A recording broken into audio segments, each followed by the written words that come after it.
자신의 앞날에 대해서 궁금해하며 알고 싶어하는 것이 일반 보통 사람들입니다. 그런데 자신의 미래를 정확히 아는 사람은 인류 역사에 아무도 없었습니다.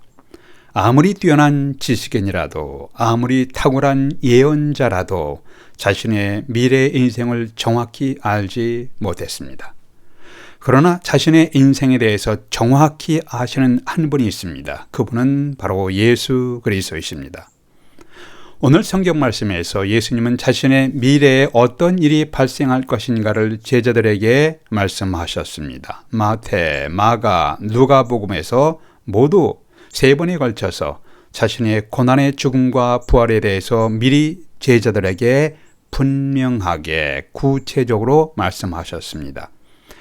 반복해서 예수님이 자신의 죽음과 부활을 말씀하시며 제자들을 준비시켰습니다. 마가복음 8장 31절에서 인자가 많은 고난을 받고 장로들과 대제사장들과 서기관들에게 버림바 되어 죽임을 당하고 사흘 만에 살아나야 할 것을 비로소 그들 제자들에게 가르치시다.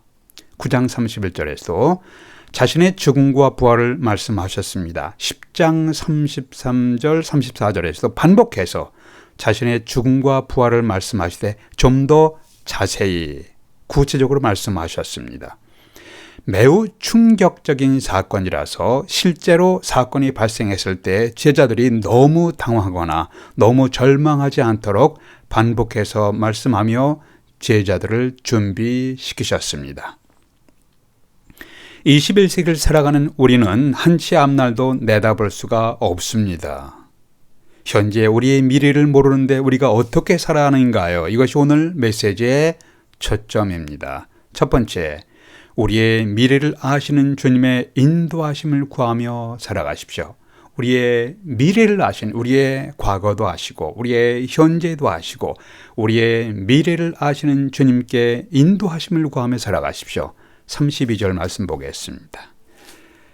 예루살렘으로 올라가는 길에 예수께서 제자들 앞에 서서 가시는데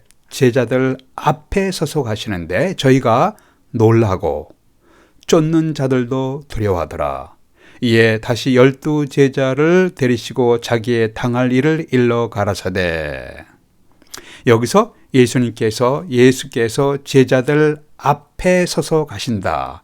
앞서 가신다. 제자들 앞에 서서 가신다는 문구를 주목하십시오.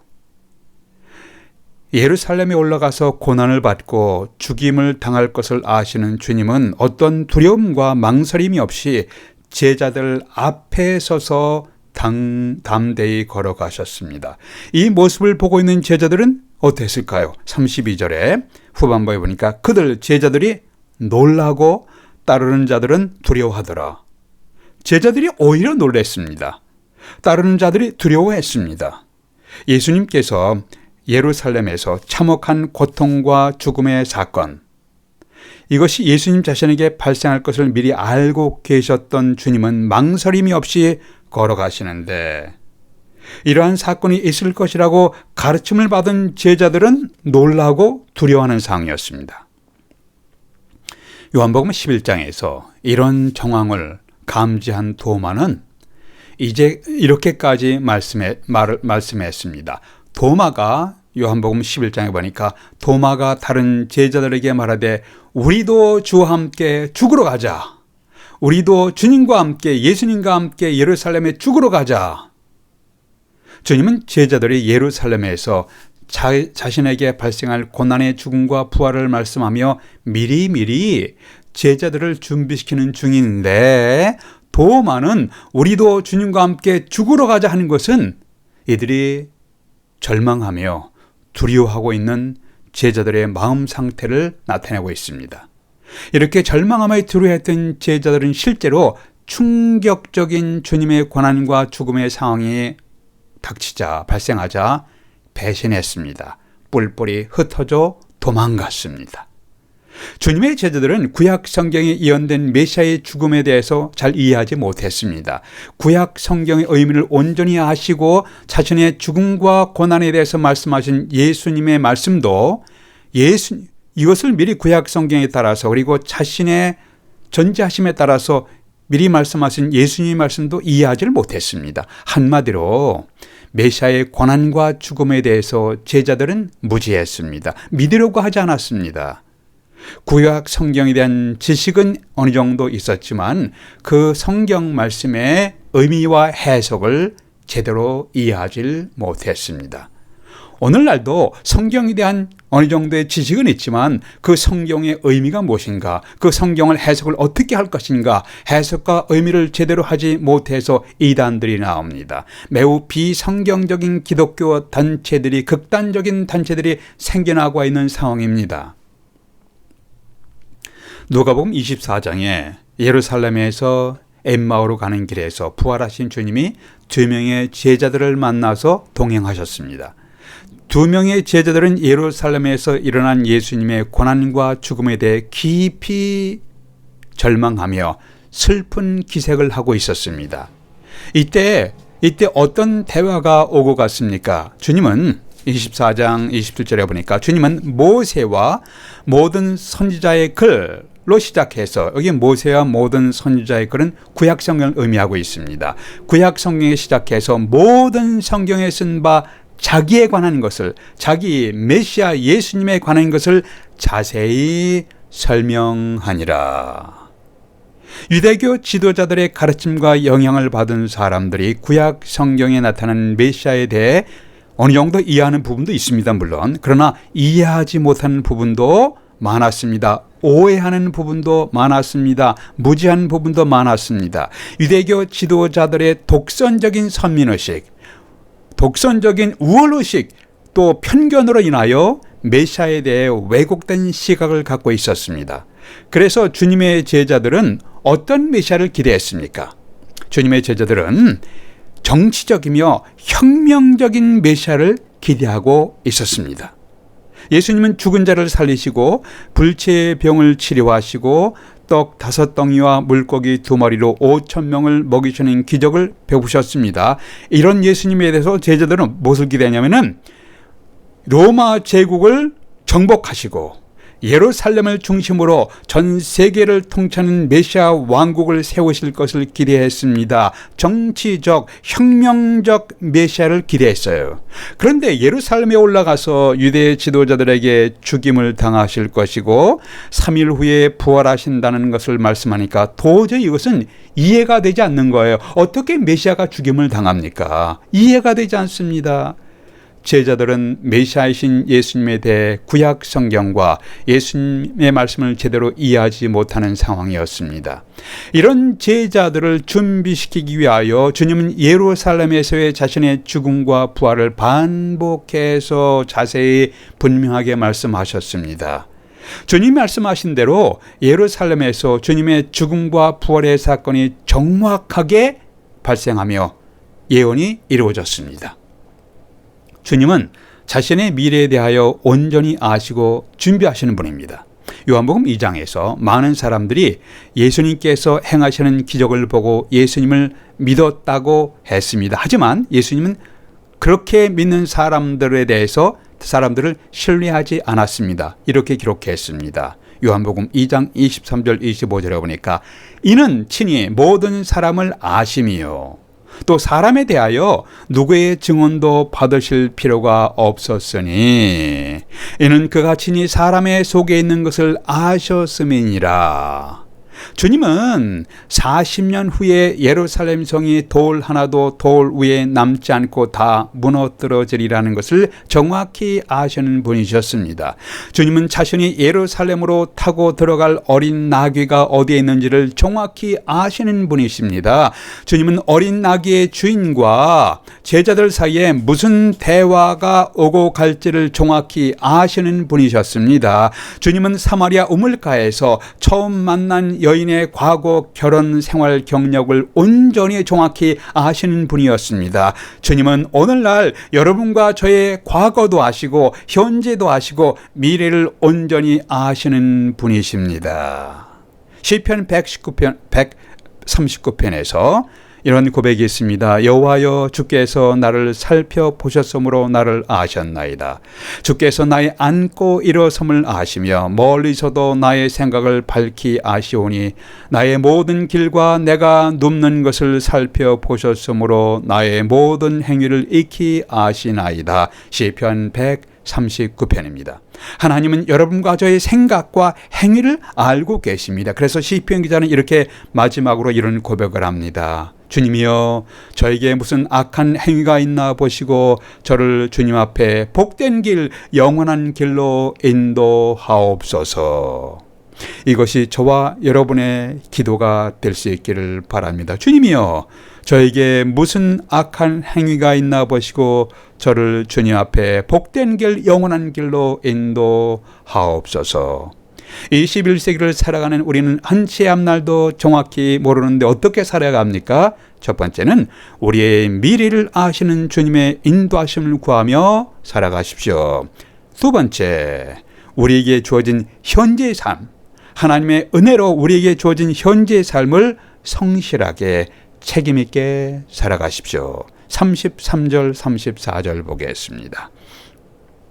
보라, 우리가 예루살렘에 올라가노니 인자가 대제사장들과 서기관들에게 넘겨지며, 여기서 인자라고 했는데 인자는 메시아이신 예수님 자신을 지칭할 때 사용하는 단어였습니다. 예수님께서 자신을 인자, The Son of Man, 사람의 아들이라고 하시면서 동시에 이것은 메시아를 지칭하는 단어예요.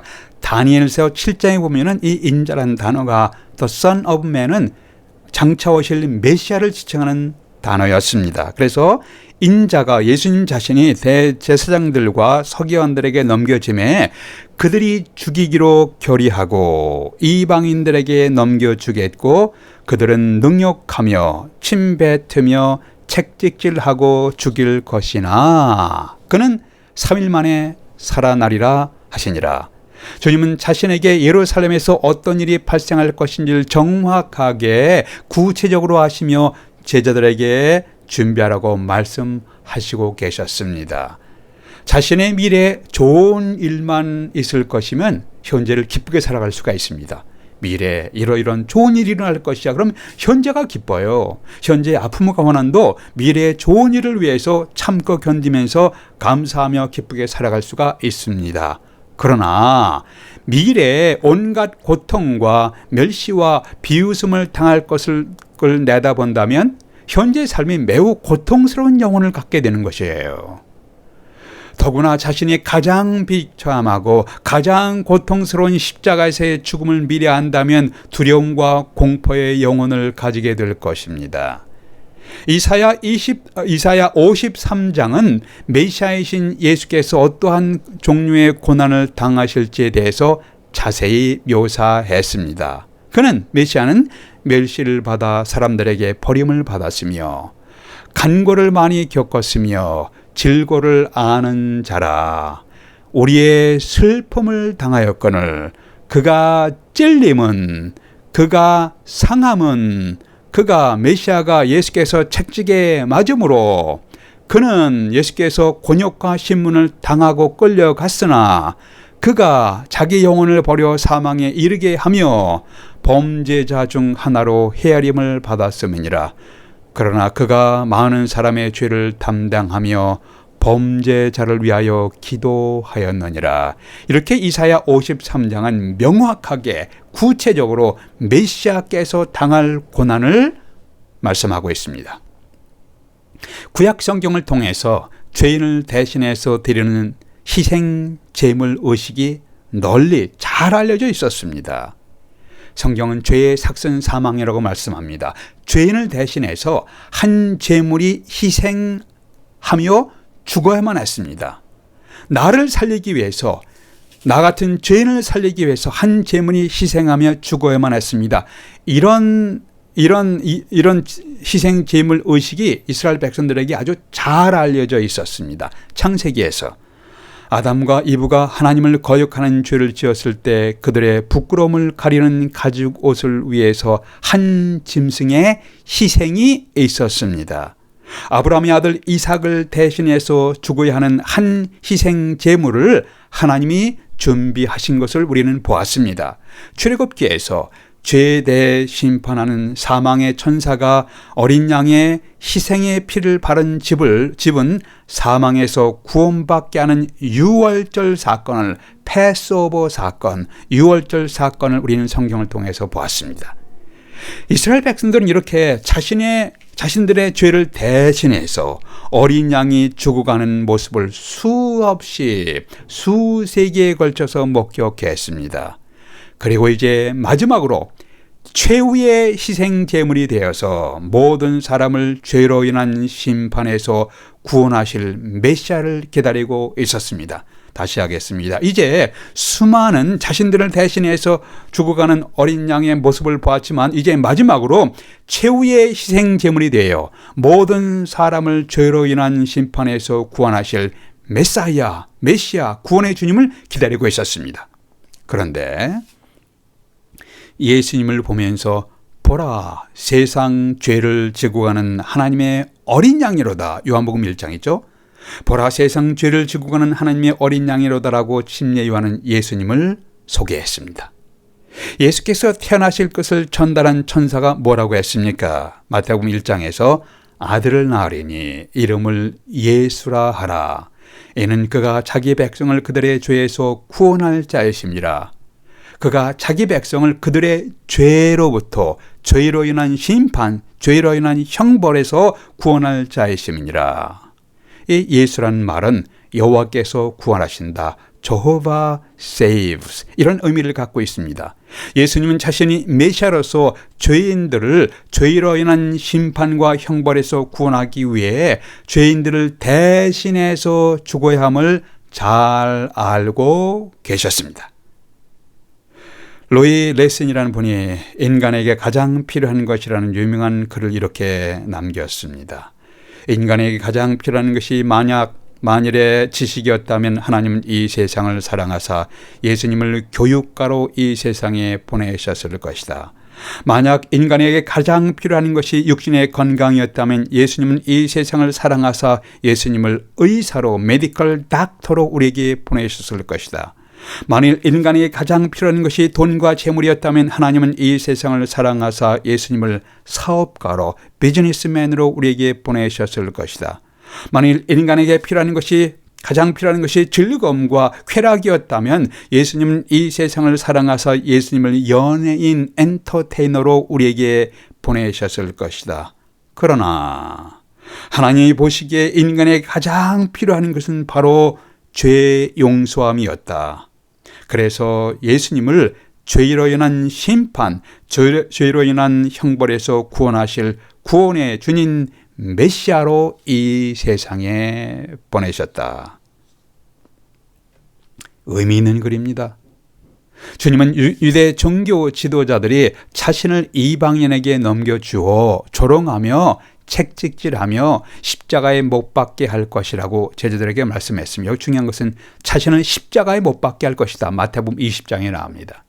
인간 역사에서 가장 수치스럽고 가장 고통스러운 죽음이라고 알려진 십자가의 죽음을 자신이 당해야 된다는 것을 이미 내다보고 계셨습니다. 알고 계셨습니다. 주님은 금요일 십자가의 죽음을 내다보시면서 하루 전날 저녁인 목요일 저녁에 겟세마네 동산에서 이렇게 기도하시기도 했습니다. 아버지여, 만일 할만하시거든 이 고난의 잔을 내게서 지나가게 하옵소서. 그러나 나의 뜻대로 마옵시고 아버지의 뜻대로 하옵소서. 히브리서 12장은 이렇게 표현합니다. 예수님은 자기 앞에 있는 기쁨을 위하여, 즐거움을 위하여, 자기 앞에 있는 기쁨을 위하여 십자가를 참으셨다.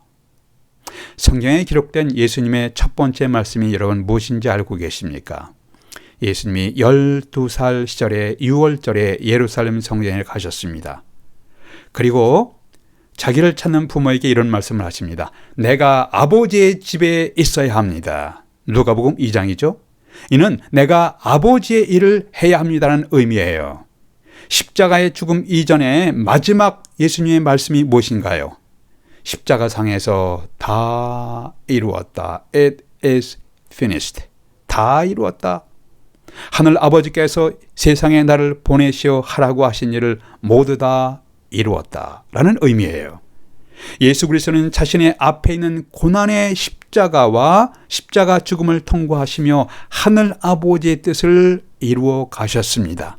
사망한 지 3일 후에 부활하심으로 영광을 보여주셨습니다.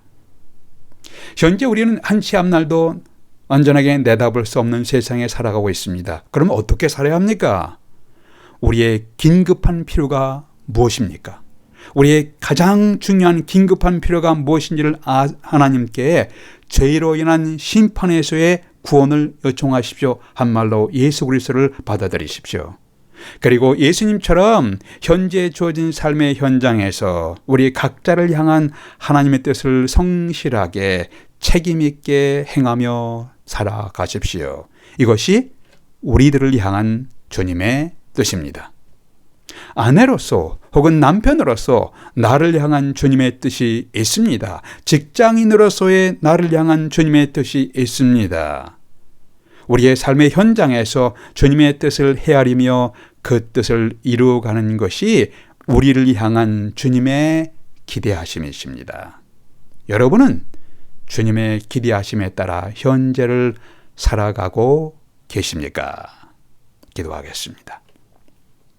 아버지 하나님, 저희는 급격하게 변화하며 사정없이 흔들리는 시대에 살아가고 있습니다. 때로는 너무 빨리 이 시대가 변화돼서 그 변화에 적응하기가 벅찰 때도 있습니다. 그러나 우리의 미래를 아시는 예수 그리스도의 인도하심을 구하며 현재 주어진 인생에서 주님의 뜻을 이루어가는 삶을 살아갈 수 있도록 인도해 주시옵소서. 흔들리는 세상에서 흔들림이 없이 주어진 인생의 길을 담대한 믿음으로 걸어가게 해 주시옵소서. 우리의 주님 예수 그리스도의 이름으로 기도하옵나이다. 아멘.